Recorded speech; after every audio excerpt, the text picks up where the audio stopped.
E o meu Pikachu verdadeiro.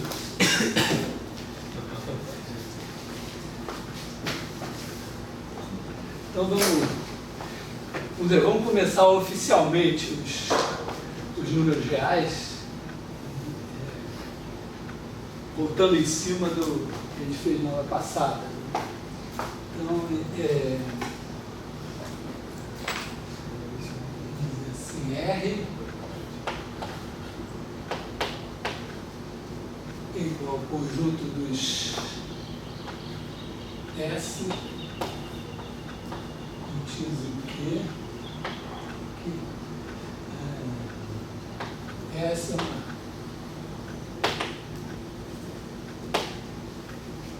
semi-reta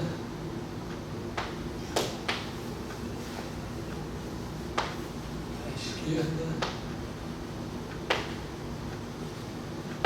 assim, sem ponto, inclusive assim, mais claramente, né?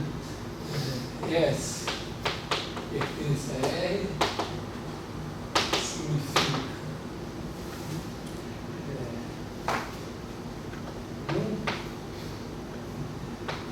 S no vazio, 2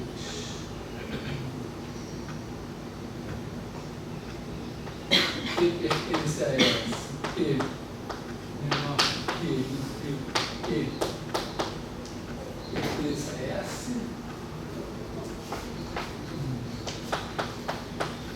3 existe que M é maior pertencente a S, e 4 para todo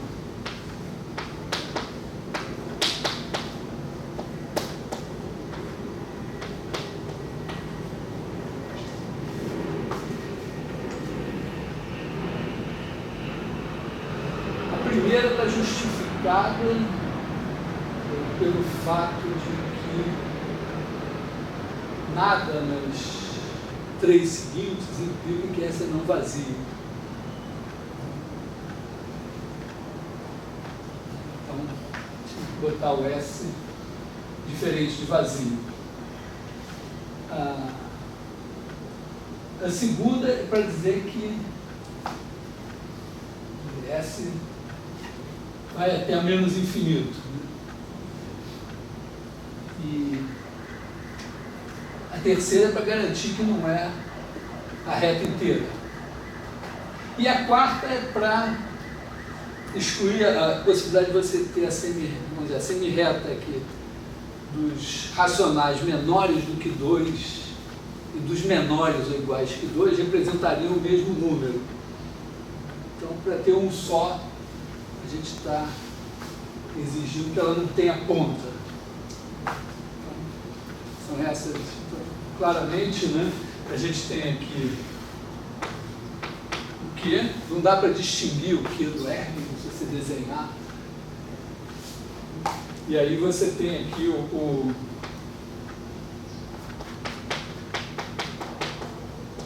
o S, formalmente o S é esse conjunto, e ele representa esse número que é a extremidade da semi-reta. Está feito para isso. Pensando assim, mais do alto, você tem a reta real, aí você tem um número S.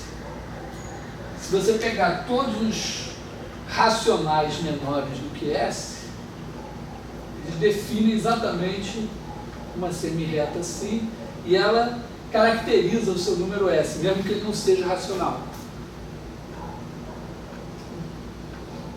Isso aqui garante que as coisas vão funcionar. E aí a primeira coisa que a gente pode definir é que S menor ou igual que R significa S contido em R.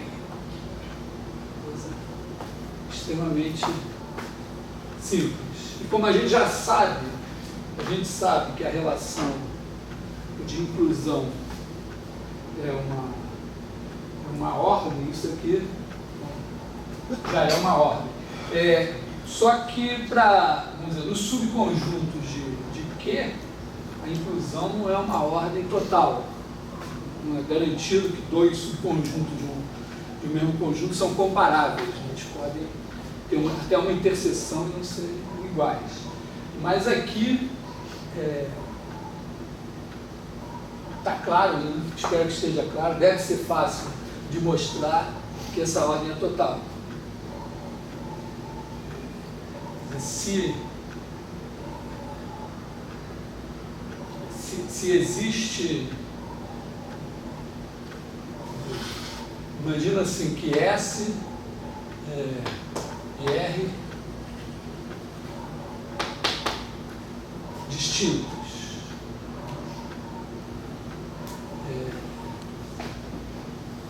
Bom,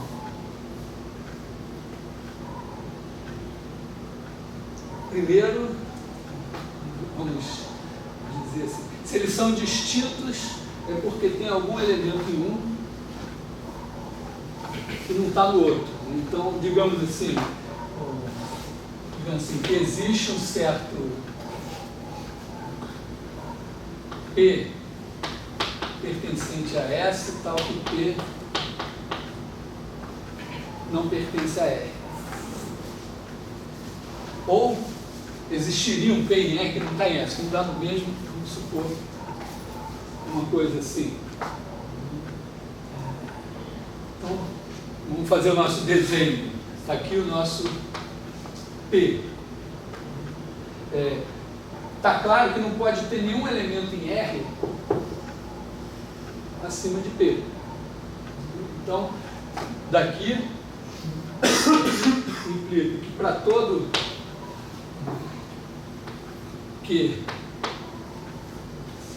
escrever significa que Q menor ou igual a P para todo Q pertencente a R. Na verdade, como ele não está, né? Menor que P.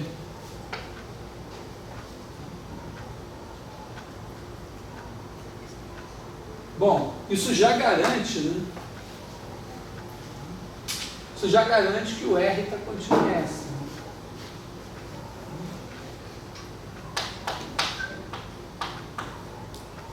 Por quê? Porque todo elemento menor que P, se P está em S, todo elemento menor que P está em S.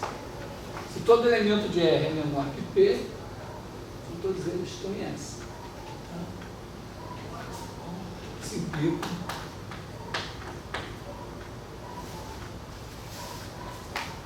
a nossa ordem é total. Repara, não tem muito mistério, né? Você tem que pensar, olhar para o desenho, saber do que você está falando, que isso daqui é um artifício, né? O número real que a gente, vamos dizer, isso aqui é o S, esse conjunto daqui, essa semirreta, assim é o nosso S formal. E esse cara daqui, esse ponto aqui, é o S de verdade. É o S. A gente vai. É uma coisa meio maluca que a gente faz às vezes, que é a gente para definir esse ponto aqui, a gente está definindo esse ponto por meio da semirreta. Porque a semirreta existe e o ponto não existe ainda. Criando. Então, a gente pode dizer que menor ou igual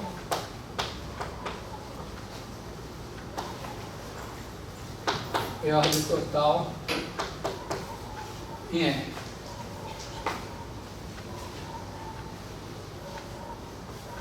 Então, nesse caso, talvez seja a primeira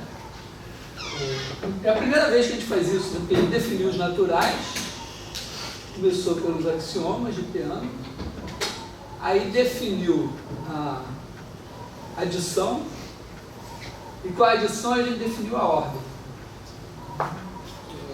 Nos racionais a gente começou a definir logo adição, multiplicação. A ordem nem se preocupou depois.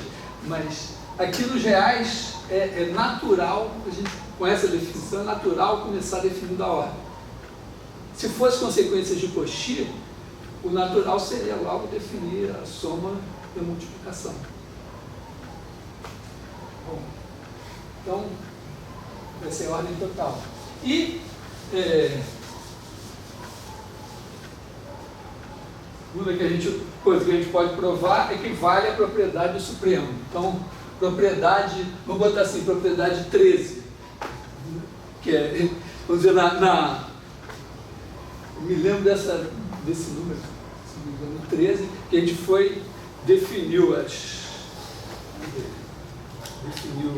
pensou nos reais e começou pela soma. Então, a soma comutativa, associativa, não sei o que, multiplicação, distributiva, ordem, não sei o que lá, e a última propriedade, que é a propriedade que distingue os reais dos racionais, é a propriedade do Supremo. Por isso que a gente está se preocupando com essa história. Aqui ela praticamente, vamos dizer, não é a primeira, porque quando vem isso a ordem já tem as propriedades de ordem. Então podemos dizer assim, propriedade 13.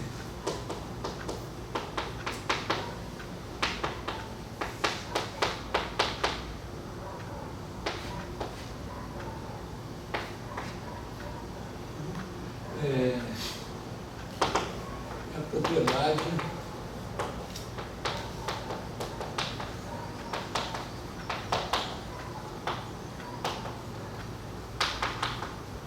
do Supremo. Quer dizer, se você tiver um conjunto X contínuo em R, X diferente de vazio, X limitado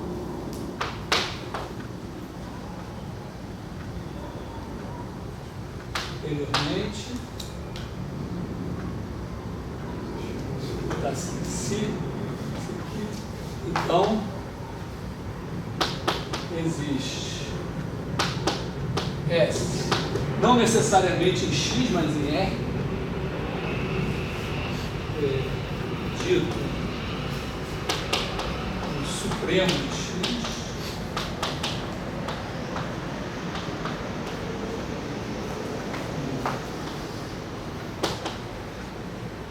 tal que S maior ou igual a X para todo X pertencente a X, e 2, se M maior ou igual a X para todo X pertencente a X, então M é maior ou igual que S. Esse cara vai ser o substituto dos cortes? Na verdade, né, quando você pega um real, você tem uma semi-reta à esquerda e uma semi-reta à direita. Então, se você pega um conjunto X assim, tem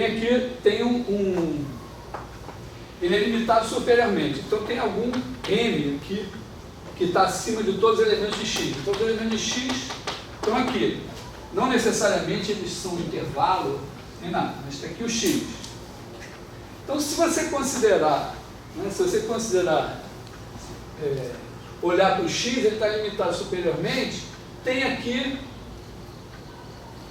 um cara aqui, que vai ser o nosso S, do qual, que é o último cara. Mas, na verdade, você pode pensar assim, ó, pensa o conjunto dos M pertencentes a R, tais que M maior que X, para todo X pertencente a X. Vamos botar maior ou igual. Esse cara são as cotas superiores. São os caras de cá. O X não precisa ser uma semi-reta, mas esse cara é uma semi-reta direita. Porque se um cara é maior ou igual que X para todo X em X, se tiver um cara acima dele, ele também é. Então esse cara daqui é semi-reta à direita. E essa semirreta, ela tem um ponto onde ela começa, que é o nosso S. Ele pertence à semirreta, como eu botei. Eu botei maior ou igual pelo seguinte, é que o meu x ele pode incluir o S.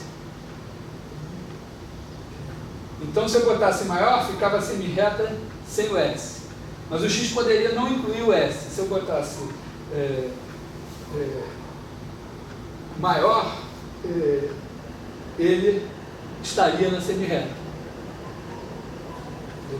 Colocar maior aqui incluiria a possibilidade do x estar, do S estar ou não nesse conjunto aqui, vou chamar assim de...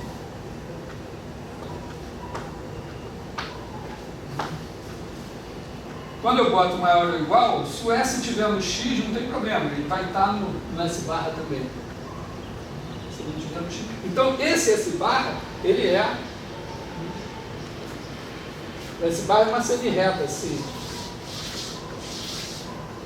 Que começa aqui exatamente no S. Então, o S é o menor elemento dessa semirreta.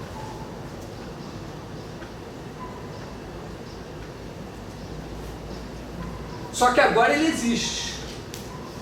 Quando eu estou definindo assim, eu não podia... O que é, moralmente, o que é um número real? Eu estou dizendo que o número real é a semirreta dos que são menores do que ele. Só que se o número for racional, isso existe. Se ele for irracional, isso ainda não existe. Eu tenho que inventar. Por isso eu estou, em vez de dizer a semirreta são os caras menores do que o número, eu digo que o número é definido pela semirreta. Agora eu tenho essa semirreta direita, mas esse número aqui já tem que existir. E eu não preciso dessa papagaiada toda, basta eu pegar o x não vazio, pegar a união.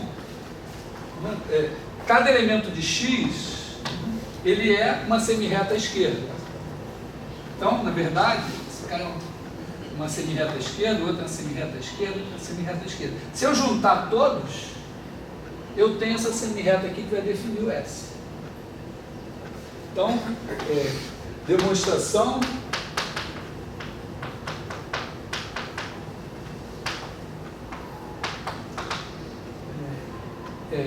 Seja S igual a união do x pertencente a x de x. Vivendo essa esquizofrenia, o elemento x do x é um ponto aqui, mas agora eu volto ao formalismo e digo, não, ele é a semirreta. Eu junto essa semirreta com essa, todas elas vão dar a semirreta aqui. Então, embora os pontos não encham a semirreta, se eu penso eles como pontos, se eu sou formal e digo, não, mas eles são semirretas, então a união deles vai encher, vai criar essa semirreta S aqui. Então, primeira coisa, claro, né? Se ele é a união, ele contém todos. Ele é maior ou igual a todos.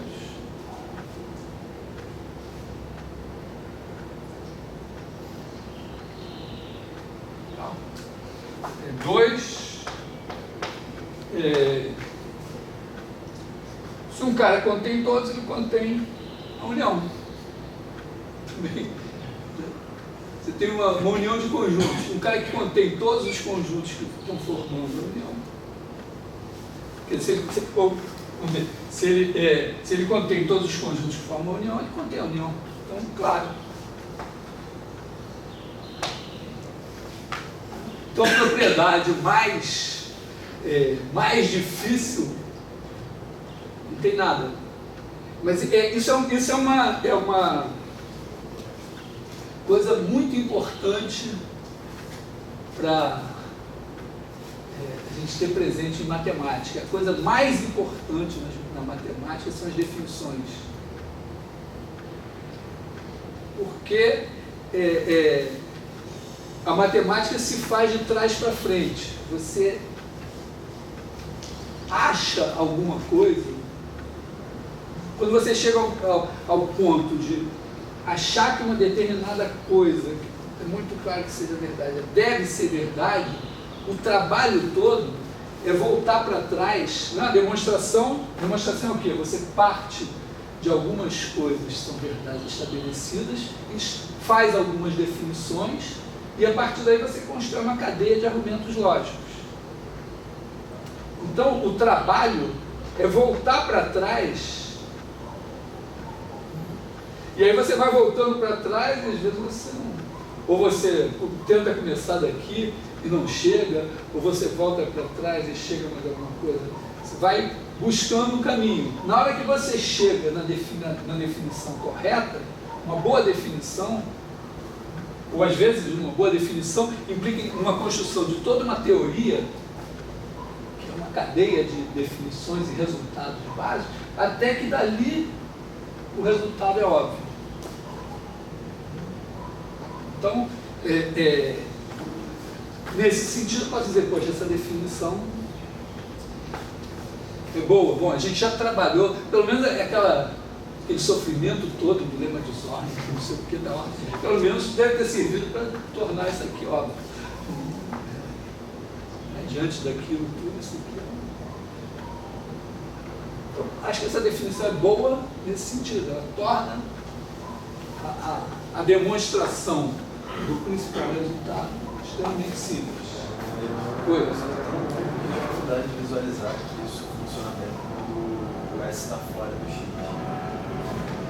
O S está fora do X, então. Eu até entendi toda a comunicação, só está difícil de trazer para mim. Vamos pensar um X assim. X é igual ao conjunto dos menos 1 sobre N. N pertencente a N, né? Então, o X é isso, né? Menos 1, menos meio, que é zero, né? Zero está aqui, menos 1/3, etc. Então, o S é o zero. Então, mas o que é o menos 1? O menos 1 são todos esses caras aqui. O menos meio são esses. Quando você junta o menos 1 com o menos meio, dá o menos meio. Quando você junta o menos 1/3, dá o menos 1/3. E aí você vai pegando, juntando todas essas semi-retas, mas no final, como para cada cara menor que zero tem um natural, então que menos 1 sobre ele vai estar acima do cara, quando você unir todos, você vai ter todos os números menores do que zero. E aí o zero não está no X, mas quando você juntar todos esses caras, ele está encostado no X. O Supremo é um cara que ele gostaria de ser o maior elemento do conjunto, mas pode ser que ele não tenha sido aceito no clube, ele está fora do conjunto, mas aí ele fica ali na porta, ali, né? Tal, secando para entrar, então ele está encostadinho ali. Tá? Qualquer movimento que você fizer para baixo dele, você já capturou algum elemento do conjunto. Aliás, é uma propriedade que caracteriza o Supremo, também é essa, né? Ele é uma cota superior, ele é maior ou igual que todos os elementos do conjunto, e se você pegar qualquer epsilon positivo, pegar ele menos epsilon, né? Está ele aqui, está aqui o S. Se você pegar S menos epsilon, aqui dentro já tem um elemento do conjunto. Claro, né? Porque S menos epsilon é menor que S, então não pode ser cota superior, então tem que ter alguém.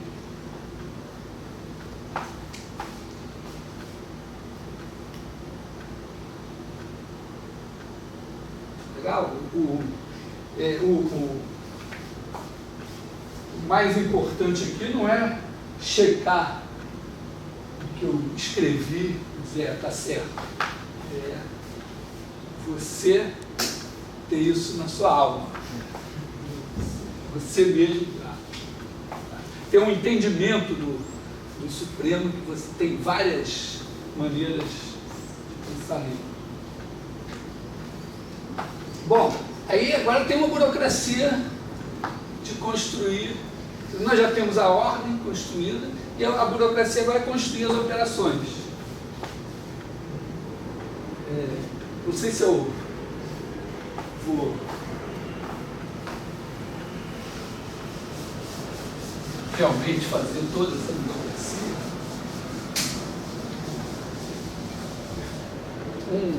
Um ex-aluno da matemática aplicada, trabalhando aí no mesmo banco, ele me falou que o trabalho dele uma manhã inteira consistiu em ficar lá clicando um negócio que tinha que ser feito manualmente. Às vezes você tem que fazer essas coisas, você pagar bem, né?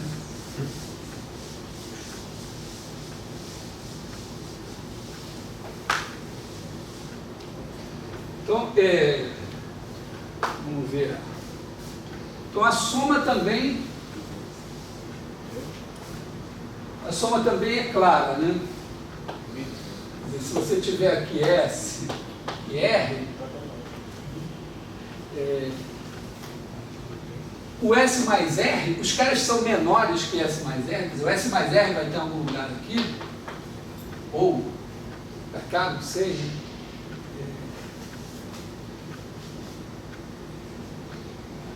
Pode ser que ele esteja aqui, mas se eles forem negativos, pode ser que também esteja aqui. Né? Mas um cara menor que S somado com um cara menor que R vai dar um cara menor que S mais R. Certo? Se a gente tiver Q menor que S, Q1 e Q2, então Q1 mais Q2 menor que S mais R. A gente espera, isso tem que ser verdade, né? Isso vale, vamos dizer, vale nos racionais, vale nos reais. Então, se eu pegar, somar elementos de S com elementos de R, eu vou ter elementos de S mais R. E também, a gente espera, né? Se você tiver um cara abaixo de S mais R, né? Aqui vamos dizer assim, tem esse tamanho aqui, pega a metade e bota para cá, e a metade bota para cá. Se um cara tiver nesse pedacinho aqui, se você pegar um daqui e somar com um daqui, vai estar nesse pedacinho aqui. Então, isso nos leva a crer que S mais R é igual ao conjunto dos P mais Q, Q pertencente a S, Q pertencente a R. Que esteja certo. Fiquem vigilantes porque eu não conferi nenhuma dessas definições. Eu falei isso na aula passada, não parei para pensar. Estou falando aqui também sem pensar. Posso dizer uma besteira. E aí, supondo que a gente fez a burocracia que a gente não fez dos racionais, usando as propriedades algébricas dos racionais, a gente deve poder provar que isso é bom. O que significa é bom? Talvez a gente possa introduzir uma novidade aqui. Vamos definição, né? Definição. Q júnior é igual ao conjunto dos Q barra, Q pertencente a Q, onde Q barra é igual ao conjunto dos P pertencentes a Q, tais que P menor que Q. Quer dizer, um número real que vem de um racional é isso. E aí, o que acontece? O Q júnior cresce, eventualmente, não quer mais ser chamado Q Júnior, Neymar não é o caso, o pai dele é muito presente na vida dele, aí o Q Júnior passa a ser chamado de quê? E aí chamaremos Q Júnior de quê?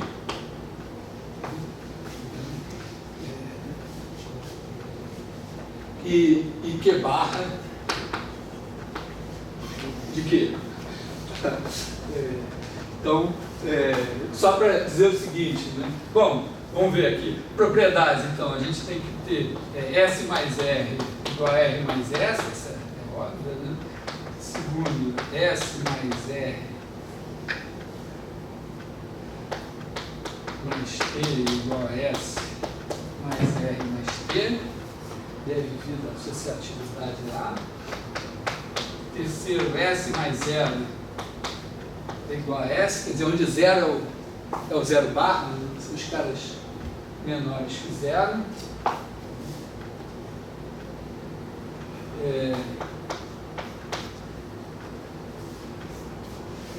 Quem é o menos S? Menos S vai ser meio. Você tem esse cara daqui. Aqui o S aí. O menos S, digamos que o S seja. Se o S for maior que 0, o menos S é assim. Mas se o S for maior que 0, o menos S. E não dá, não funciona escrever menos S igual a um menos que pertencente a S, porque esse cara é exatamente o que a gente não quer. Talvez seja, né, se você pega essa, vamos dizer assim, aqui o cara, assim, o S. Aí, se você pegar o menos S, esse menos S, assim, eles são esses caras de cá. Né? Quando na verdade você queria os de cá. Talvez eles possam aproveitar ele.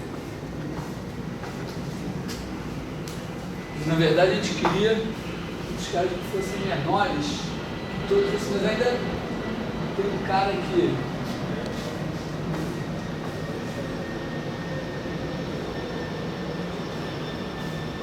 então tá, vamos dizer, seria quase assim, né?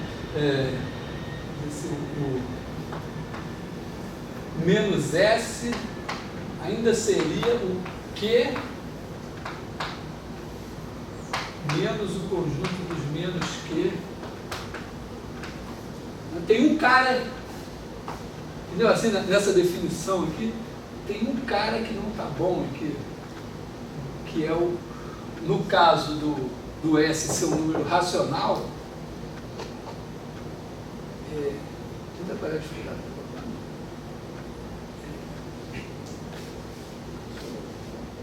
Porque imagina que o S seja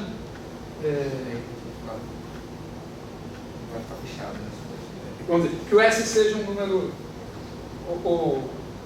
o S seja um número racional.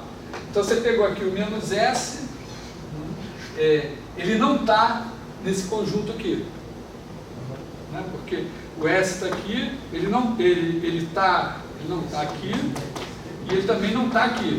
Aí quando você pega um complementar, ele passa a estar. E ele não pode estar.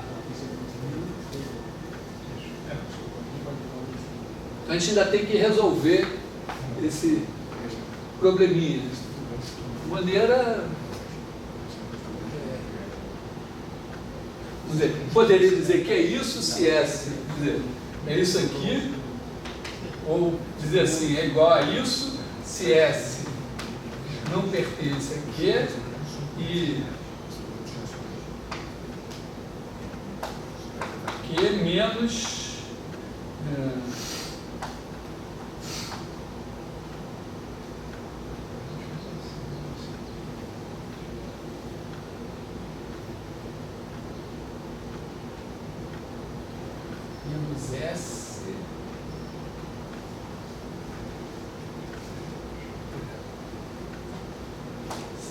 S união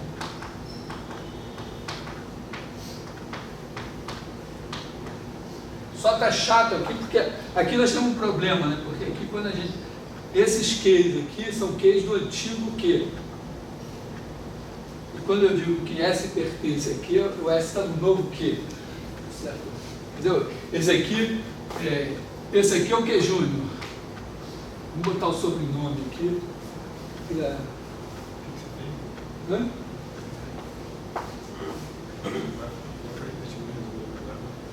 Não, é o seguinte, é porque o S, como número real, ele é feito de números racionais.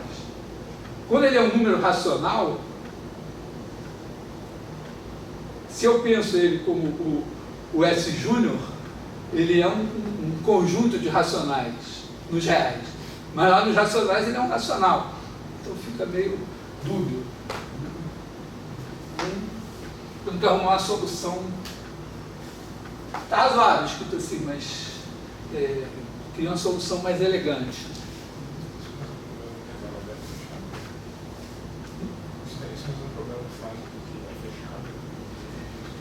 O problema que eu tenho é exatamente esse, né? Se o S for um número racional, quando eu pego esses caras aqui, o menos S não está aqui. Quando eu tiro o complementar, o menos S está. Então, o complementar passa a ser uma semelhança com extremidade.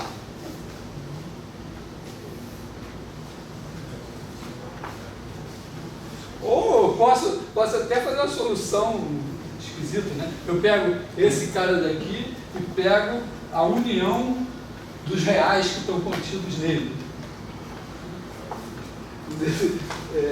Não sei se essa...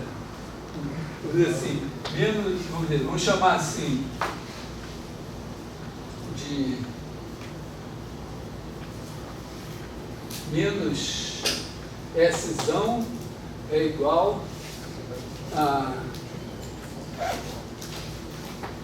Q menos o conjunto dos menos Q pertencentes a S.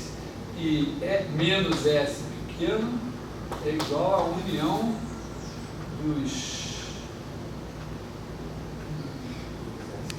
X pertencentes a R, X contido em menos S e X. Então, uma definição, não sei, talvez eu devesse ter preparado essa aula, pensado numa solução melhor, mas essa é uma solução.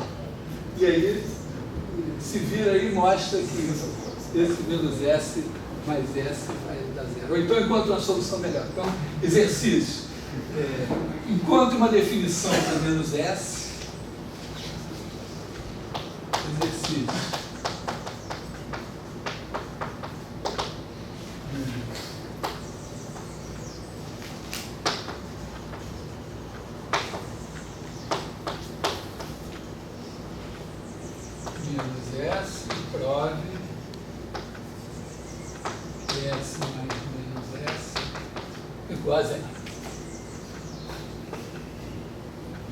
Esse aqui é 1, pode ser que funcione, pode ser que não.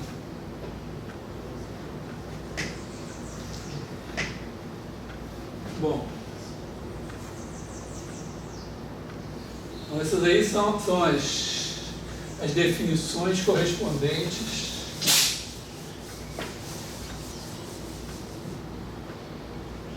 a somas, né?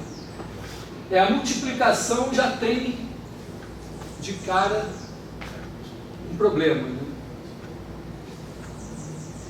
Também, se você fizer SR igual ao conjunto dos PQ, acho que P pertence a S, Q pertence a R, não vai funcionar. Está aqui o S, está aqui o R.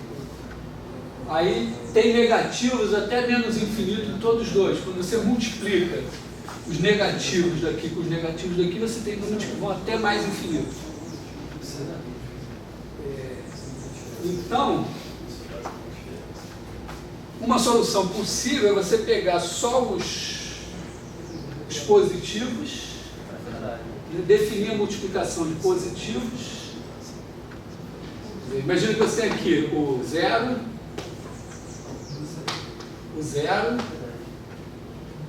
então você começa assim, você pega, supõe que P maior ou igual a zero, Q maior ou igual a zero, união zero. Esse zero aqui é o zero racional, esse é o zero racional e esse é o zero real. Porque zero real são os caras menores do que zero. Então isso aqui, se S maior que zero e R maior que zero, pode definir assim.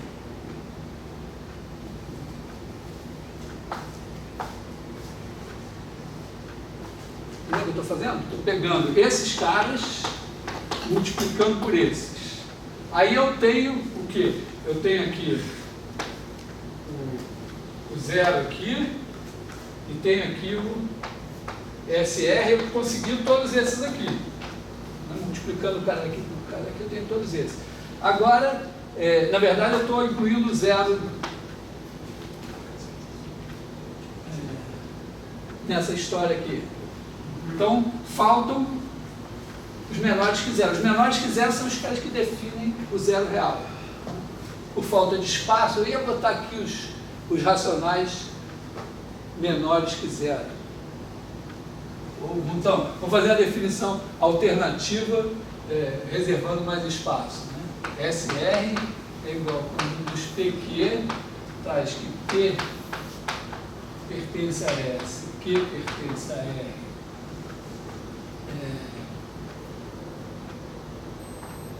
P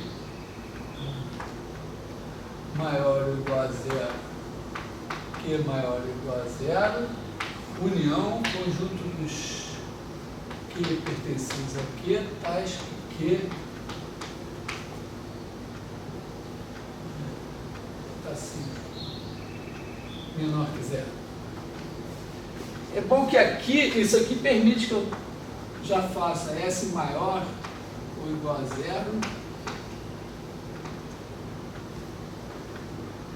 R maior ou igual a zero. Tem uma sutileza aqui, né? É que se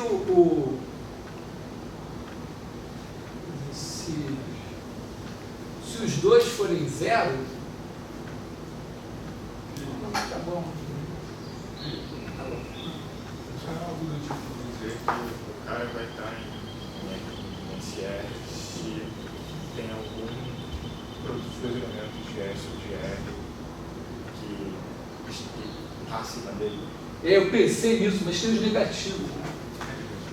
Né? Eu pensei, pô, isso vai funcionar. Uma ideia seria isso, você pegar o SR e dizer, o cara vai estar em SR se tiver um cara de S e um cara de R cujo produto está acima dele.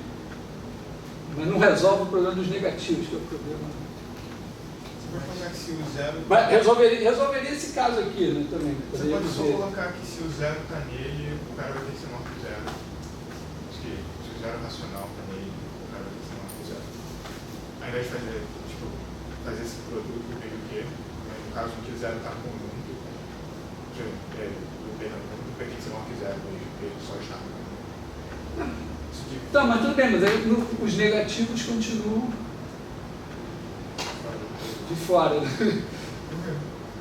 Porque no negativo não tem ninguém maior que zero. Né?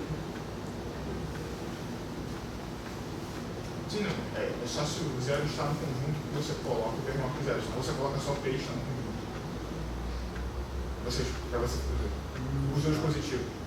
Você pega P e Q positivos, porque o zero está lá dentro. Sim. Se o zero não está lá dentro, você pega o P qualquer dentro do conjunto, simplesmente. Não adianta, porque você pega um negativo lá muito grande, multiplica por um negativo muito grande, não dá lá em cima. Sim, só que aí você vai estar pegando caras quaisquer no conjunto. Então vai ter o produto dos dois caras que vai estar acima de qualquer jeito. Sim, mas como é que você definiu o produto de dois negativos? É só Tipo, tem algum cara lá dentro do conjunto que é menor que o... Tipo, se tem algum cara em cada um dos dois cujo produto simplesmente é maior que ele. Quaisquer. Se for quaisquer, funciona. Não, eu estou dizendo que quando você tem dois negativos, quando você pega os negativos, aqui zero, um aqui zero, e outro aqui. Então você não pode pegar ninguém acima de zero, você vai ter que pegar os caras menores que zero. Pegando casos menores que zero, você tem todos os números a partir de um certo ponto até infinito. Entendeu? Esse é o dilema de definir diretamente com o negativo. Bom, mas, quer dizer, isso aqui você define o produto de caras.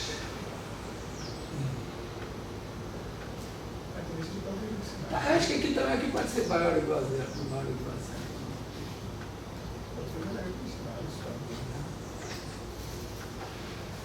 Então aqui você define o produto de caras maiores ou iguais a zero, e aí você define o produto, né? Se S menor que zero, R maior que zero, S maior que zero, R menor que zero, e S menor que zero, e R menor que zero, aí você tem S, nesses dois casos aqui, você define SR igual a menos,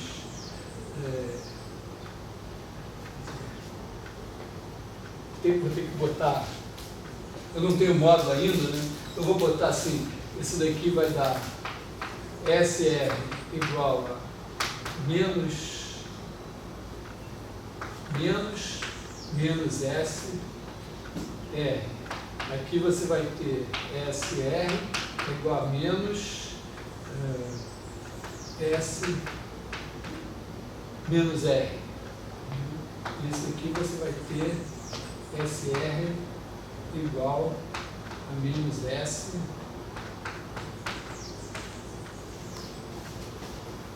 menos R.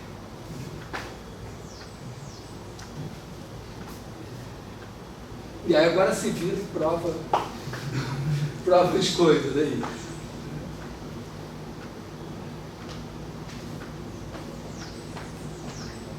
Repara que tem um preço, né, as definições, embora sejam coisas relativamente óbvias, consequências de Cauchy, a definição da soma do produto era você soma duas sequências. Na verdade, você soma duas classes de equivalência, opera duas classes de equivalência de sequências de Cauchy. Como é que você faz? Você pega um representante de uma, um representante da outra, opera, e a classe do resultado é o seu resultado. Para a ordem tem um detalhezinho, né, porque você pode ter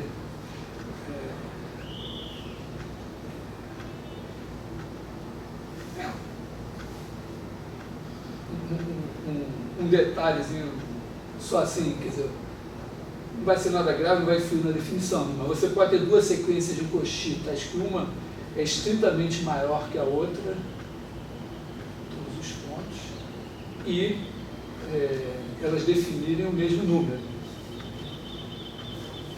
Na verdade, uma ser maior e, na verdade, também uma não ser maior ou igual que a outra não quer dizer que o número que ela define não é maior ou igual que o da outra. Basta que ela seja maior ou igual que a outra a partir de um certo ponto. Mas, às vezes, nem isso, né? Porque pode ficar oscilando. Então, tem um detalhezinho na ordem, talvez, na sequência de Cauchy, tem que pensar. Aqui as operações dão um certo trabalho, mas também nenhum bicho de sete cabeças. Então, 5, né, a gente vai ter SR igual a RS, 6, a gente vai ter SR igual a S, RD, 7, S vezes 1 igual a S, 1, é o 1 que a gente herdou dos racionais, né, o 1 júnior. E 8, para todo S diferente de 1, existe S menos 1 tal que S menos 1S igual a 1. Diferente de zero.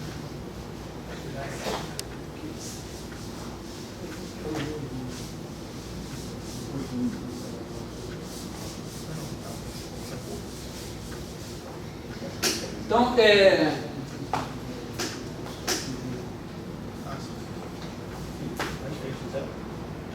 oh, diferente de zero. Todo S diferente de zero existe esse cara aqui. Bom, o mais importante aqui, o exercício mais importante, não é você fazer todos os detalhes, é você chegar nas boas definições e olhar para elas e dizer: tenho certeza que está certo. Tenho certeza que está certo. Mas o tenho certeza é arriscado. Você sempre pode ter esquecido um detalhe, então é bom pelo menos discutir com um colega chato que vai dizer: peraí, me explicou. Então, um colega que vai olhar assim, tipo aquele. Eu lembro sempre o colega da computação, no início que a gente digitava, fazia texto no computador, aí chegou todo feliz com o texto que ele tinha feito no computador. Isso não existia, né? Você datilografava e mostrou, estava lindo, aí eu olhei assim e tinha um erro na primeira página. Aí foi aquela tristeza, estava todo feliz e tal. Então, mesma coisa, para fazer a sua definição, ficar todo feliz que a sua definição está certa, e aí, não, peraí, aqui não vai funcionar. Dia 29 de fevereiro, infelizmente, não funciona. E aí, em matemática, se não funcionar 29 de fevereiro, paciência, 29 de fevereiro existe de 4 em 4 anos. Então, o importante aqui é você espremer a cabeça para tirar as definições, ver que elas estejam corretas. Talvez você não tem que gastar o tempo que você não tem para fazer a burocracia, você sabe que é besteira, mas aí cada um tem o seu. Eu faço aula de alongamento, às vezes, com a minha mulher, aí eu fico lá, não consigo esticar, eu chegar na perna dela, e ela lá, a perna lá em cima. Para mim, aquilo é o exercício que eu tenho que fazer. Então, aqui também pode ser um exercício que eu posso achar bobo, mas para você pode não ser bobo. Cada um tem que saber o que tem que fazer. Bom, aonde tem que chegar sou eu que vou definir. Não adianta você dizer, ó, a minha perna só chega até aqui, não, você tem que chegar aqui, senão não passa. Esse detalhe. Bom, aí, claro, temos que ter uma propriedade 9, que é a que vai ligar 9, R, S mais T igual a RS mais RT. Como a nossa definição de produto está chatinha, né? Talvez a gente tenha que rebolar para demonstrar umas coisas assim, ou talvez fazer algumas coisas, alguns passos intermediários, demonstrar coisas. Bom, possivelmente, né, um bom caminho aqui nessas demonstrações seja, já que a gente fez uma definição mais simples para os positivos, demonstrar primeiro para os positivos e depois ir colocando. Claro, vamos dizer, a gente tem que.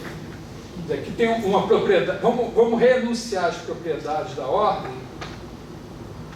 Propriedade da ordem seria, existe, vamos definir assim, P igual ao conjunto do X pertencente a R, tais que X é maior que zero. Então, nós definimos a ordem. E aí vamos botar as propriedades 10, x, y pertence a P, implica x mais y pertence a P. 11. Felipe, da multiplicação não está faltando você falar que SR igual a 0, CS igual a 0, ou R igual a 0? Não, isso tem que ser consequência, né? Tá, ó, por exemplo, R vezes 0 mais 0, por aqui, tem que ser R0 mais S0. Então, R0 é igual a R0 mais S0. Como todo mundo tem simétrico, eu posso somar, né, menos R0 mais R0 igual a menos R0 mais R0 mais S0, que é igual a menos R0 mais R0 mais S0. Aí isso me dá 0 igual a 0 mais S0, que é igual a S0. Então, S, ou seja, ela pega um S qualquer,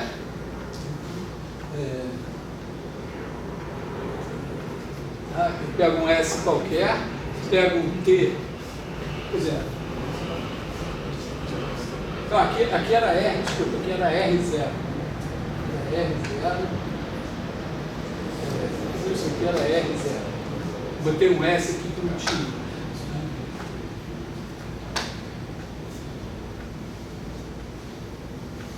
Legal? O R vezes 0 mais 0 é R vezes 0. Por outro lado, é R vezes 0 mais R vezes 0. Se eu provei isso daqui, eu consigo provar que R vezes 0 é igual a 0.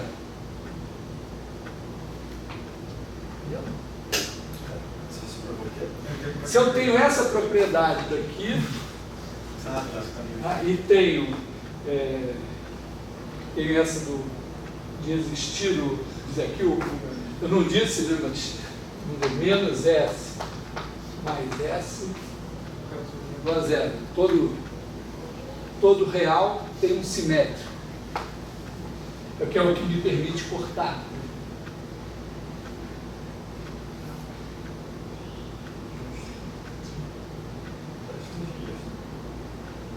Quer dizer, aqui tem uns truques algébricos. Isso é um truque algébrico padrão. Não tem a ver com os reais, tem a ver com essas propriedades. É importante, porque essas propriedades e não outras, porque essas são propriedades que os reais dividem com vários outros sistemas, né? Isso aqui é propriedade de grupo comutativo. Se você tirar essa propriedade 1, então, vamos dizer, isso aqui vale para os reais, vale para os inteiros, essas aqui todas, vale para os inteiros, vale para os racionais, vale para os complexos, vale para os elementos de um espaço vetorial qualquer, vale para as... tirando essa daqui, se você pegar as bijeções num conjunto dele mesmo, chamar de operação, composição de funções, vale tudo isso aqui, só não vale a comutatividade. Então a gente se acostuma a colocar em termos de propriedades assim, que elas são comuns a vários sistemas algébricos, e aí a gente vai dizer, demonstra isso uma vez e já valeu sempre.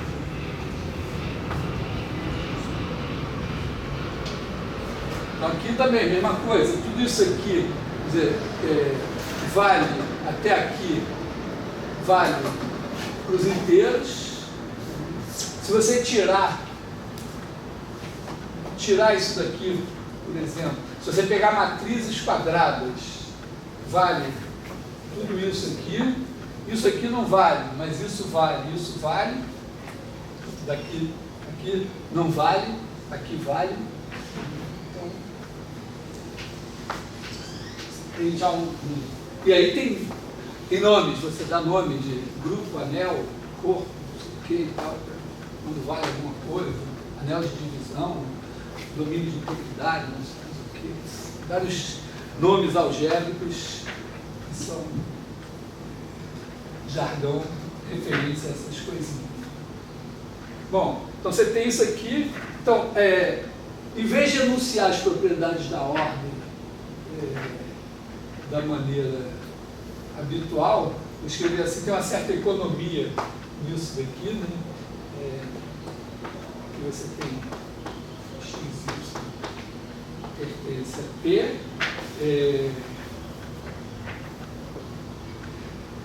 Isso aqui também pode funcionar fora dos reais. Por exemplo, você pode pegar matrizes quadradas, por exemplo, com entradas positivas,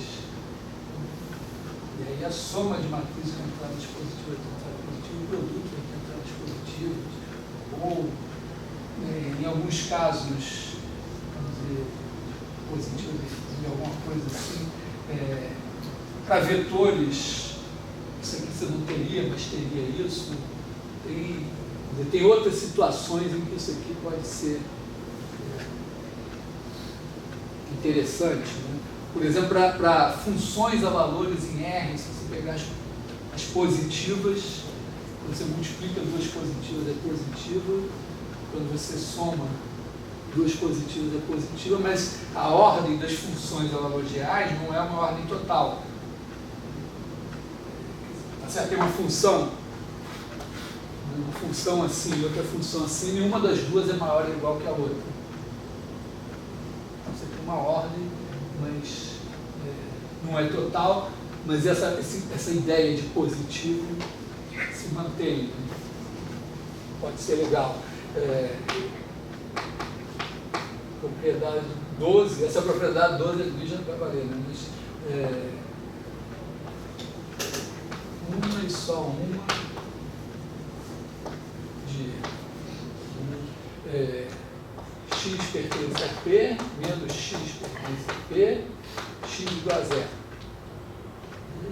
E a famosa 13, a propriedade suprema. Isso aqui seria o seguinte, né? Você pode colocar esse sistema de axiomas e definir a ordem. Com esse sistema de axiomas, você define x é maior que y, sem somente C, x menos y pertence a P. E ele prova que isso é uma ordem, que a propriedade suprema vale nessa ordem.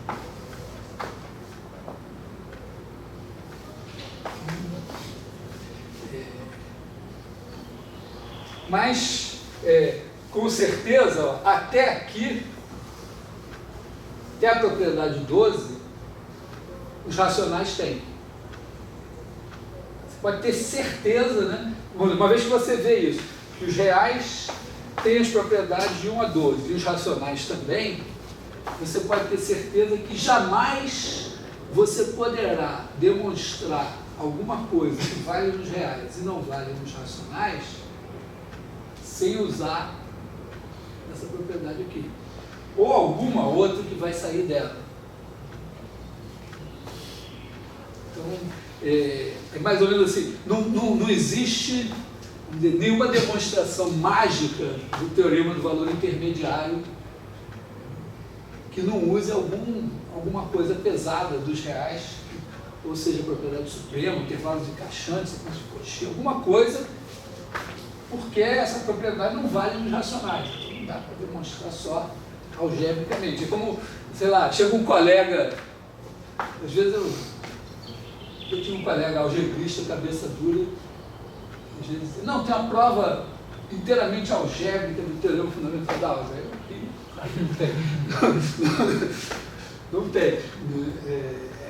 É inteiramente algébrica desde que você admita alguma coisa a mais.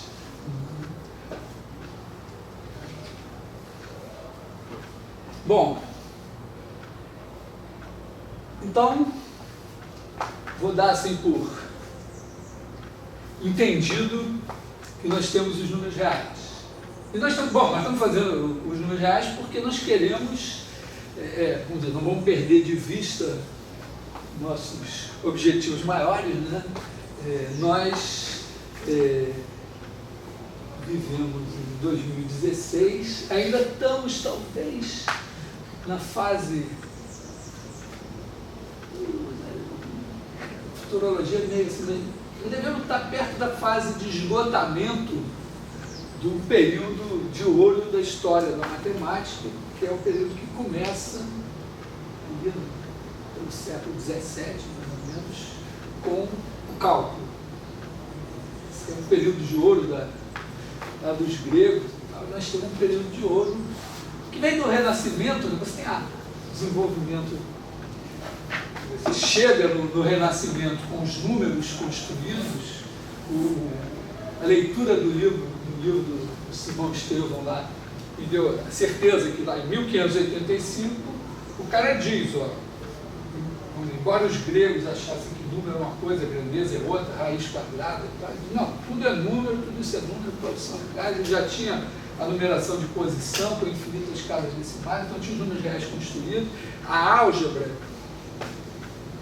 também já estava começando a andar bem, e aí você vem nos séculos seguintes, com limites derivadas, juntando com álgebra as coisas poderosas, você vai desenvolvendo a matemática. Então, ele fez grandes coisas acontecendo na matemática nos últimos séculos. Imagino que alguma coisa que vai passar pelo computador, não sei, em algum lugar, vai ter que trazer algo para a matemática. Então, a gente entra numa crise, espera 1000 anos, vamos ver o que acontece. Bom, mas nós então queremos colocar em ordem, nós aprendemos cálculo, queremos colocar em ordem os limites, as derivadas das integrais, os teoremas de continuidade, esse é o nosso objetivo. Então, talvez seja a hora agora de começar a falar de limite, de função de limite. Vamos apagar aqui.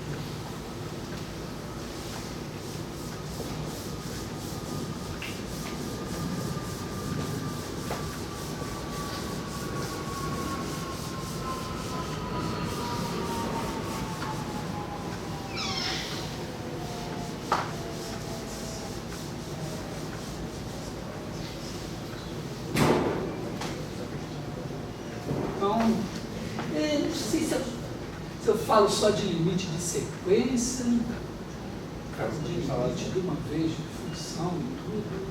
O que vocês acham? Tá, vamos falar limite.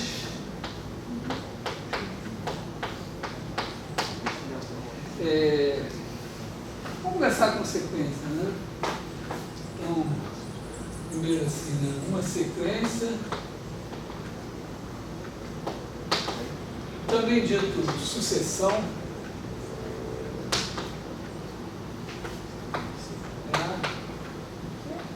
uma sequência, vamos dizer, é uma função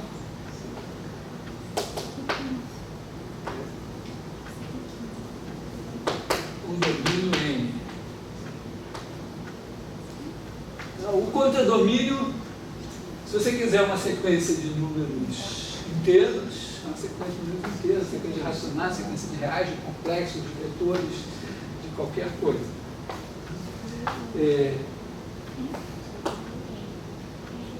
Então, digamos assim, você tem, normalmente a gente representa assim, x de n num conjunto n, como levando cada n em xn, e a gente representa isso frequentemente, o xn,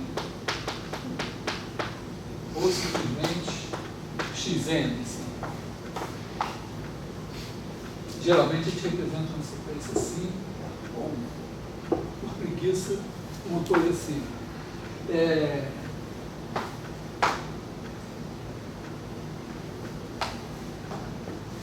E o limite, bom, limite. E a gente diz que x pertencente a n é limite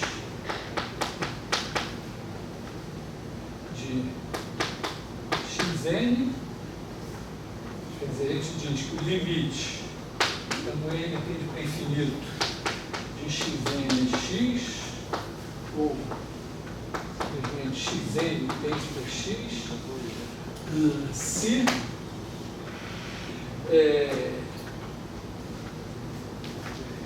vamos discutir esse negócio de limite. Vocês entendem bem a definição de limite? Esse para todo epsilon e tal? Está tranquilo? Assim? Porque o primeiro truque é assim, é dizer, quando n aumenta, o xn se aproxima de x. Vocês aí não podem ver a janela ali, mas quando eu ando para cá, eu me aproximo da janela. Mas pode ser que eu pare aqui e nunca chegue lá. Então o limite não é a janela. Você pode ter uma sequência de número xn igual a 1 sobre n. Quando n aumenta, 1 sobre n está se aproximando de menos 1. Com certeza, a distância de menos 1 está diminuindo. Quer dizer, se aproximando é que a distância está diminuindo. Então, 1 sobre n, a distância menos 1 está diminuindo, mas o limite não é menos 1, é 0. Então é porque não está diminuindo o suficiente, tem que diminuir para 0. Então esse diminuir para 0 significa que essa distância tem que ficar menor que qualquer número positivo que eu dê. Você tem que poder dizer, não, eu quero que diminua menos que 0,1. Aí você chegou lá no 0,1, não, para mim não baixa, eu quero 0,01. Você tem que ir lá. Então tem então tem que ser possível assim, para todo epsilon maior que 0, existe n0, tal que n maior que n0 implica a distância de x a x0 é menor que epsilon. Né? x0 não, x, de xn a x é menor que epsilon. Oi. Eu acho que eu sempre me incomodei com essa definição, porque eu acho que ela é mais forte do que necessário. Né? O epsilon ele pode pertencer a um conjunto limitado superiormente, basta que não seja limitado inferiormente. Sim, você poderia dizer, assim, dizer, seria equivalente, né? Para todo, por exemplo, para todo K pertencente a N, existe N0, tal que N maior que N0 implica que a distância de Xn a X é menor que 1 sobre K. Vou botar um asterisco aqui para garantir que está na zero. Perfeito. Mas as duas definições são equivalentes. São equivalentes por quê? Porque para todo epsilon maior que 0, vamos dizer, está claro, né? Está claro que se isso aqui vale, isso aqui vale. Mas se eu digo, se isso vale, isso aqui também vale. Né? Por quê? Tem que dizer assim, para todo epsilon maior que 0, existe K pertencente a N, tal que 1 sobre K menor que epsilon. E aí você faz. Aliás, bom exercício provar isso aqui. No fundo, você quer mostrar que se o epsilon é maior que 0, 1 sobre epsilon é maior que 0, provar que passa por epsilon maior que 0 implica 1 sobre epsilon maior que 0, e provar que para todo N pertencente a R, existe N pertencente a N, tal que N maior que N. E aí aproveita e prova também, né, que para todo epsilon maior que 0, para todo N pertencente a R, existe N pertencente a N, tal que N epsilon maior que N, que é a propriedade arquimediana. Essa propriedade aqui, talvez uma das razões para ter um certo destaque é que o Eudoxo, eu acho que eu não conheço o Eudoxo, que pensou nisso, quando ele separa os números de grandeza, ele vai comparar grandezas, provavelmente ele devia estar preocupado com o seguinte: tem grandezas que têm área e grandezas, superfícies, e tem grandezas que são linhas, que têm comprimento. E a ideia de somar era justapor. Então você soma dois segmentos assim, né? Você coloca um do lado do outro e tem um outro segmento. Você soma dois retângulos, não sei como é que você vai somar dois círculos, mas soma dois retângulos, bota um do lado do outro assim. E era importante, de certa forma, distinguir, né, que você não pode pegar e por mais que você some segmentos, você nunca vai ter um retângulo. Se você tem uma grandeza que tem dimensão 1, você não pode somar grandezas de dimensão 1 e obter uma grandeza de dimensão 2. Por isso. Então, para você poder comparar duas grandezas, era preciso que você pudesse somar uma certa quantidade de qualquer uma das duas e dar uma coisa maior que a outra. Acho que a origem dessa coisa é meio por aí. Também pode ser interessante procurar uma espécie de conjunto numérico onde não fosse verdade isso aqui. Bom, de qualquer maneira... Eu ainda acho que não vale, porque não vale a volta ali. Não vale, porque olha só agora, dá um epsilon maior que zero. Suponha que aquilo vale. Então dá um epsilon maior que zero. Acha um K tal que 1 sobre K é menor que epsilon.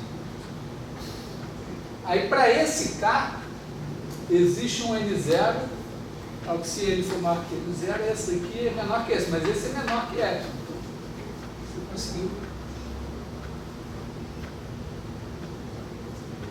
É porque esse 1 sobre K sempre vai ser menor que 1. Sim. Mas não é igual. Mas quando você dá o limite, ó, o fato disso ser menor que epsilon não proíbe que seja muito menor que epsilon. Digamos que eu dei um epsilon grande aqui, 15. Aí o seu 1 sobre K, no máximo é 1. Mas tudo bem, se é menor que 1, é menor que 15. Não tem nenhuma... aliás, um dos defeitos das nossas demonstrações, eventualmente, são os seguintes. Esse defeito é um defeito com o qual a gente não se preocupa quando está demonstrando, mas na hora de calcular, ele é grave. Eu quero provar que xn converge para x. Aí eu dou o epsilon, acho ele zero, pronto, se for, não quero saber de nada. Né? Mas você que está calculando, você quer dar um epsilon que seja suficientemente pequeno para fins práticos e quer achar, de preferência, o menor N0, que é o qual você tem aqui, porque você, tipicamente, você está calculando alguma coisa interativamente, está gastando lá tempo na sua máquina. Aí você quer chegar perto do resultado. Se eu disser, olha, quando o N for maior que N0, vai estar bom, só que esse N0 vai exigir que você fique tenha um ano de processamento, pode ser que você não fique satisfeito. Você quer um N0 que permita fazer as contas no seu prazo, vamos dizer assim. Então, tipicamente, as nossas demonstrações não estão preocupadas com o lado computacional da coisa, né? Achar o melhor N0 para aquele epsilon. Às vezes não vale a pena achar o menor N0 para aquele epsilon porque é muito difícil ou porque realmente a gente não consegue. Mas, ou pelo menos achar um N0 razoável por aquele epsilon. Então, na definição, inclusive, não há a menor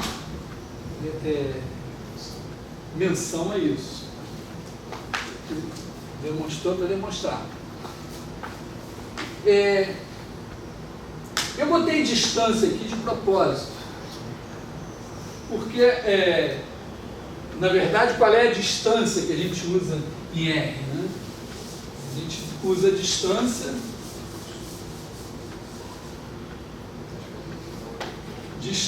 de x a y é igual ao módulo de x menos y, onde o módulo de x é igual a x se x maior ou igual a zero menos x se x for menor que zero.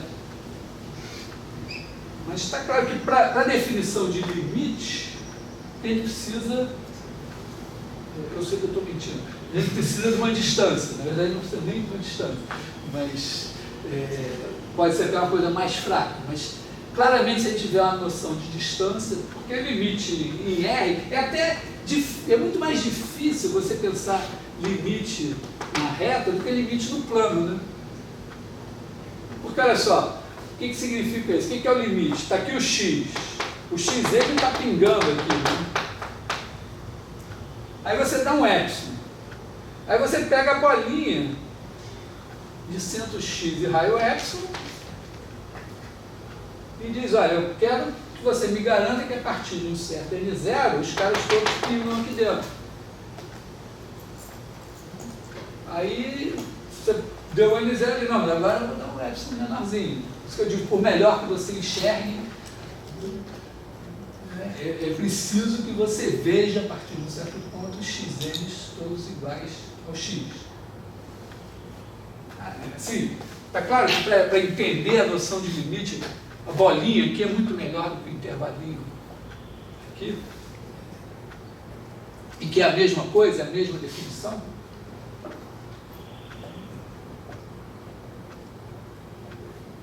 Não vejo os rostos de vocês nem sinal de aprovação, de reprovação. Ou talvez vocês estejam viciados nessa porcaria desse intervalo. Isso aqui é muito mais difícil do que isso. Eu vejo o intervalo e a bolinha como se fosse a mesma coisa. Não, tudo bem, mas você já. Mas se você. É como coisas que eu noto em geometria analítica, é muito difícil, né, no começo de geometria analítica, você entender que isso aqui é uma curva e que precisa de duas funções para descrever esse negócio, né? Uma para a coordenada x, que curva não é gráfico de função, você vicia nisso e depois não consegue pensar nisso, isso é muito mais natural do que isso. Mesma coisa, eu acho que isso aqui é mais natural do que isso.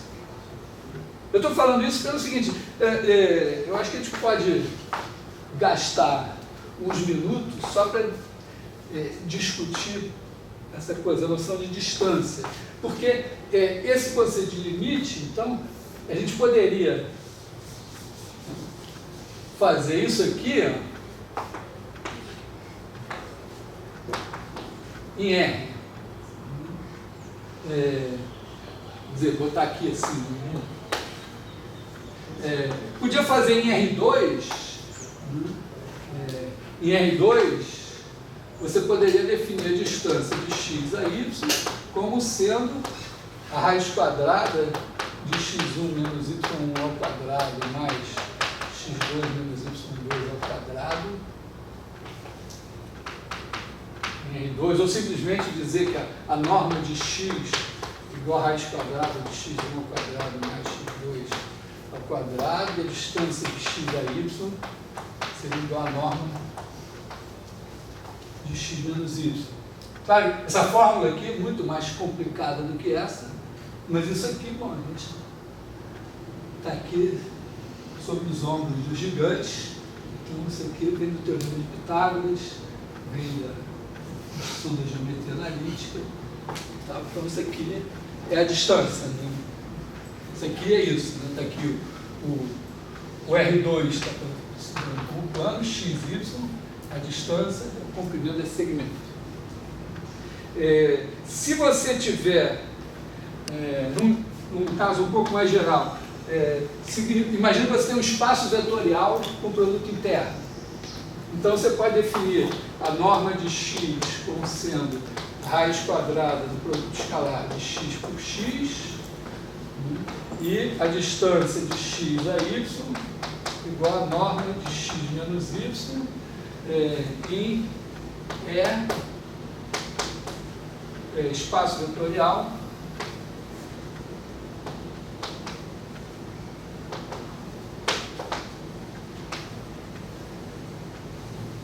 com produto interno. O que importa é que essas coisas todas nos deem distâncias.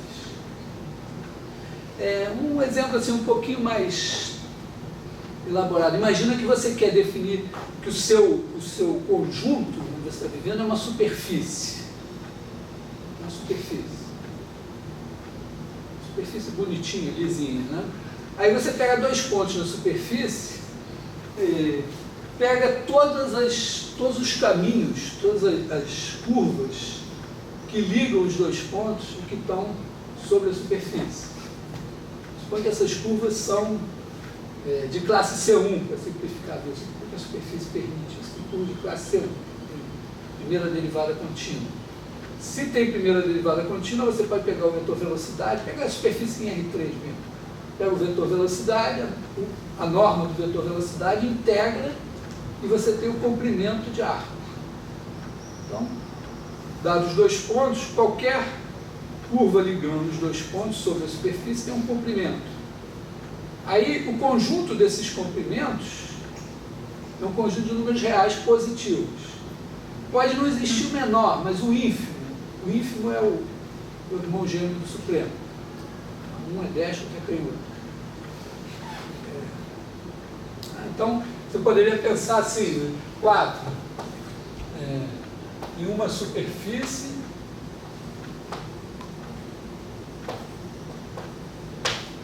M, vou definir a distância do ponto P ao ponto Q é igual a ínfimo das integrais de A até B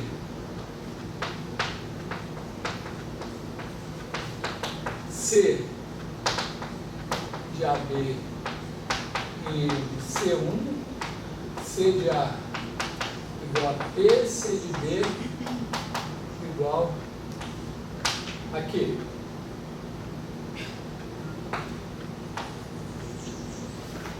Só para dizer, olha, tem várias maneiras, em várias situações diferentes, em que você pode definir uma distância entre 2 pontos.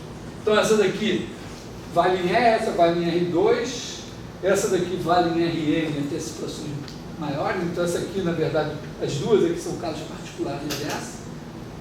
E essa daqui já é um passo numa direção um pouco além. Então você pode ter várias situações em que você introduz uma distância.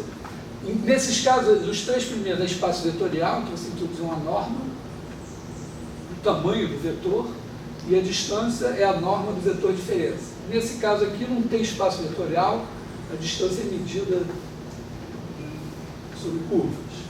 Mas também dá. Eu não entendi por que você está definindo isso. Você está no espaço métrico para poder falar de limite? Não, você pode estar no espaço topológico, mas eu não quis ir tão além. Então, eu estou só dizendo o seguinte, que a definição que eu estou dando, naturalmente, quando eu coloco, né, eu podia ter começado aqui, escrito isso, estou em R, né? Paga com isso. Mas isso aqui, só está aqui, isso tem que ser lido como a distância de xn é x. Só faz sentido isso, né, porque eu estou na reta, está aqui o x, está aqui o xn, e essa distância aqui é a norma de xn menos x. Então, conceitualmente, isso aqui é igualzinho em qualquer lugar onde eu tenha uma noção de distância. Então, é a mesma definição. Então, se está em R, se está em R2, vai ser em R3, em Rn, no espaço vetorial interno, lá na superfície, com essa definição, tudo a mesma coisa. Você falou que não seria necessariamente nossa distância, poderia ser uma coisa mais fraca. É porque você pode para definir assim, o conceito de continuidade, né, você poderia dizer o seguinte, olha, imagina você tem um espaço em que cada ponto tem os que são chamadas as vizinhanças do ponto. Uma vizinhança significa todo mundo que mora razoavelmente perto dele. Então você tem vizinhanças, sei lá, sua vizinhança pode começar sendo, dependendo com que óculos você está olhando, pode ser o seu bairro, pode ser o seu quarteirão, ou pode ser só as duas casas do lado da rua. Mas, então, imagina que cada ponto tem definido quem são as vizinhanças dele. Tipicamente, para pensar assim, em R2, né? Uma vizinhança é qualquer coisa que contém uma bolinha em torno do ponto. Você pode até substituir as vizinhanças pelas bolinhas. Mas é que, num espaço métrico, você define as bolinhas pela distância. Mas num espaço topológico, você pode simplesmente tomar a vizinhança como conceito primitivo e não ter distância entre pontos, que é só a noção de vizinhança. Então, aí eu diria o seguinte, aqui, o limite de xn é x, se para toda vizinhança, porque esse epsilon aqui está para definir qual é a vizinhança do x que eu estou tomando. Então, em vez de dar o epsilon, eu dou a vizinhança do x e exijo que a partir de um certo ponto, todo mundo more naquela vizinhança do x. E aí você vai lá no Google Maps, vai olhando, e diz, bom, se o cara está em qualquer vizinhança do x, ele mora com o x. Pode ir até ver se ele dorme na mesma cama com o x, ou se é o próprio x, sabe? Mas aí como é que fica o conceito de vizinhança? Quando você tem um espaço métrico, a vizinhança é isso. A vizinhança são os caras que contêm uma bola de raio epsilon. Tem situações em que não dá para definir. Por exemplo, quando você pensa assim, uma sequência de funções, fn de x convergindo para f de x, uma maneira de você pensar isso é dizer, ter a convergência uniforme. Na convergência uniforme, você pega aqui essa função, e aí os caras que estão a uma distância epsilon dessa daqui são os caras que caem dentro dessa faixa, porque a distância entre duas funções é o supremo da diferença entre elas.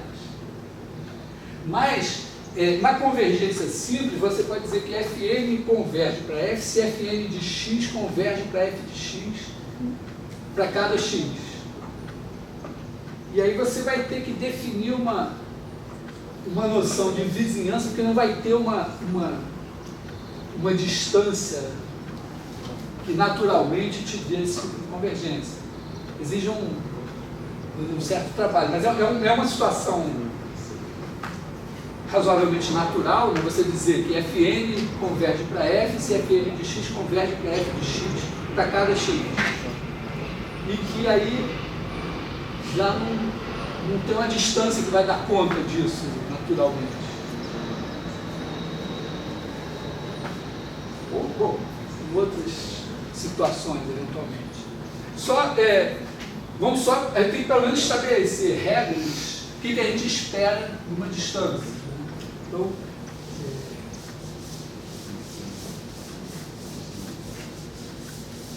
Então a nossa exigência aqui, isso tudo aqui assim, e a gente diz aqui,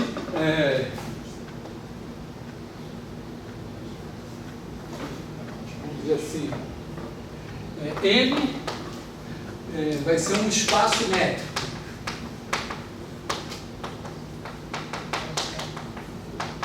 Tá? Quer dizer, essa definição de limite aqui, ou essa distância aqui, eu vou precisar que o M seja um conjunto onde está definida uma distância. O conjunto onde está definida uma distância, A gente chama de um espaço métrico. Então, significa o quê? Que existe uma função d de m vezes n, vou botar assim em R, tá ok? Então, bom, primeira propriedade, né? Distância de x a y é sempre maior ou igual a zero. Bom, vamos incluir que a distância de x a y igual a zero, sem somente ser x igual a y. Razoável. Terceira, vamos no trânsito. Eu sempre penso que no trânsito isso não é verdade, né? Certo? Quando a distância para você ir de um ponto ao outro numa cidade, em geral, não é igual a distância para ir do outro ao um. Então é uma propriedade incluir aqui. E a quarta propriedade é que a distância entre dois pontos é o menor caminho entre eles, que é a propriedade triangular. Se você pegar a distância de x a y, né, ela tem que ser menor ou igual que a distância de x a z mais a distância de z a y. Todo x, y pertencentes a n, para todo x, y pertencentes a n, aqui para todo x, y, z, n. E aí, quando você faz isso, você garante coisas básicas. Bom, a primeira coisa básica é a unicidade do limite. Proposição do limite, se existe,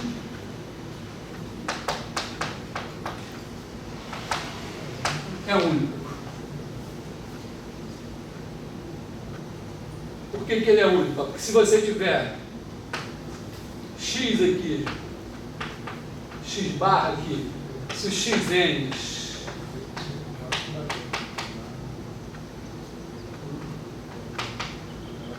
quiserem perder para os dois, vai ter um problema.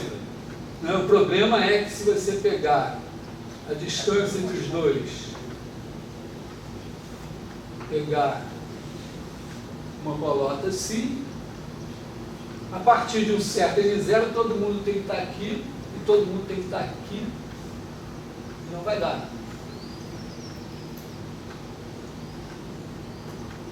Então, demonstração. Suponha xn converge para x e xn converge para x bar.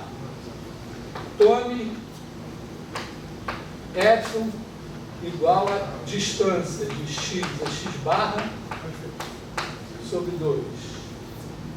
Supor aqui x diferente de x barra. Como eu botei menor aqui, podia ter posto menor ou igual. Se eu pusesse menor ou igual, aí tomava sobre 3. Mas como está menor, já serve. Então, existe N1 tal que N maior que N1 implica a distância de xn a x menor que epsilon. E existe N2 tal que N maior que N2 implica a distância de xn a x barra menor que epsilon. Então, toma N0 igual a máximo entre N1 e N2. E aí a gente vai ter N maior que N0 implica que a distância de xn a x mais a distância de xn a x bar é menor que 2 epsilon, que é igual a distância de x a x bar, mais isso aqui encontraria a desigualdade regular. Porque aqui você vai ter o x barra, o xn, então essa distância mais essa tem que ser maior ou igual do que essa, e não menor.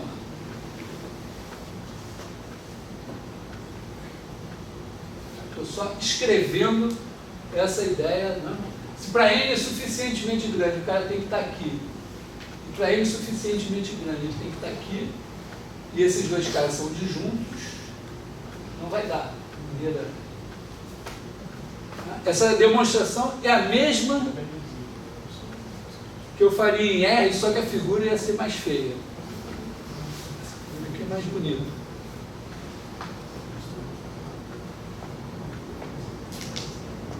Deixa eu ver se você não está assumindo que você está seguindo um caminho só. Caminho só? Não, eu estou dizendo o seguinte, olha só, porque está aqui o x, aí eu dou uma bolinha aqui, está aqui o x bar.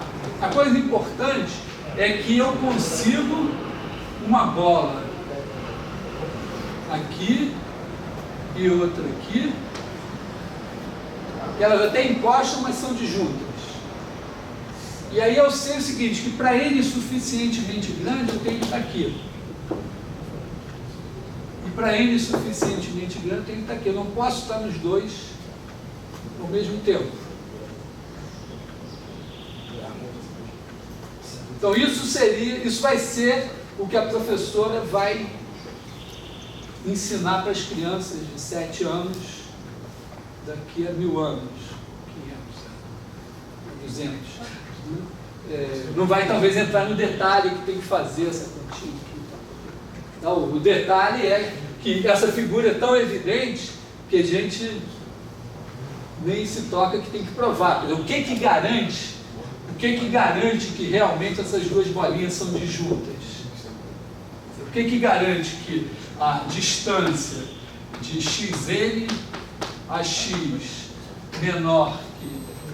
Bom, estamos convencidos aqui, né, que epsilon é igual a distância de x a x barra sobre 2. Okay. Isso aqui divide por 2 as duas. Então, isso daqui é menor que epsilon. E essa distância de xn a x barra menor que epsilon é impossível. Eu não posso estar aqui. É porque quando eu somo, eu tenho a distância de xn a x mais a distância de xn a x barra é menor que 2 epsilon, que é a distância de x a x barra. Ou seja, estou dizendo que um cara, que essa distância aqui mais essa daqui é menor do que essa. E isso é o que Então essa propriedade, qualquer distância que se preze tem que ter essa propriedade aqui, ela é crucial, é ela que vai garantir a unicidade do limite. Tá? E a gente pode demonstrar ela no caso R. Tem que mostrar que a distância de x menos y mais a distância de y menos z é maior ou igual que a distância de x a z. No espaço topológico tem garantia, não? Não, um espaço topológico geral não tem distância. Creio até pode. Toda vez que tem distância, tem espaço topológico. Mas, se for no caso mais geral, a topologia não é definida pelas distâncias, é definida pelas vizinhanças. Mas eu digo, a unicidade do limite. Eu tenho vizinhanças de... Aí você tem que colocar, tem uma propriedade de você tem assim, espaço topológico, você bota uma coisa muito geral, mas todo espaço topológico que se preza tem que ser de Hausdorff, que é um espaço em que, dados dois pontos, tem uma vizinhança desse que são disjuntas, que é o suficiente para a unicidade de limite. Sendo que em espaço topológico, só limite nem dá conta de tudo, mas vai ter essa garantia aqui. Então isso aqui tem que ser provado em R. Isso aqui pode ser provado da maneira mais simples, né, com a norma de x mais y menor ou igual que a norma de x uma dívida. Isso aqui é equivalente a provar isso. Então a gente geralmente, quando provam as coisas de módulo, provam isso aqui. Mas, vamos dizer assim, essa definição de limite vale em qualquer espaço métrico. Você provou que o cara é espaço métrico, tem a definição de limite. E essa demonstração vale em qualquer espaço métrico. Então, o limite é 1 em qualquer espaço métrico. Espaço métrico não precisa ter soma. Então, talvez você não possa provar que a soma de duas... O limite da soma é a soma dos limites, o produto do limite é a soma dos produtos dos limites. Mas, vamos dizer, no caso de espaço vetorial normado, tem soma. Tem produto. Eventualmente pode ter algum produto. Estou só chamando a atenção que não é mais caro. Tem coisas que a gente faz em análise real que não são mais caras se a gente fizer num contexto um pouquinho mais geral. O que geralmente é caro é quando você aumenta o número de variáveis. As coisas, as derivadas começam a ficar mais... Em vez de ter só uma... Você só pode derivar para o lado direito ou para o lado esquerdo. Você tem uma infinidade de lados para derivar, já fica mais difícil. Bom, então, hoje é isso.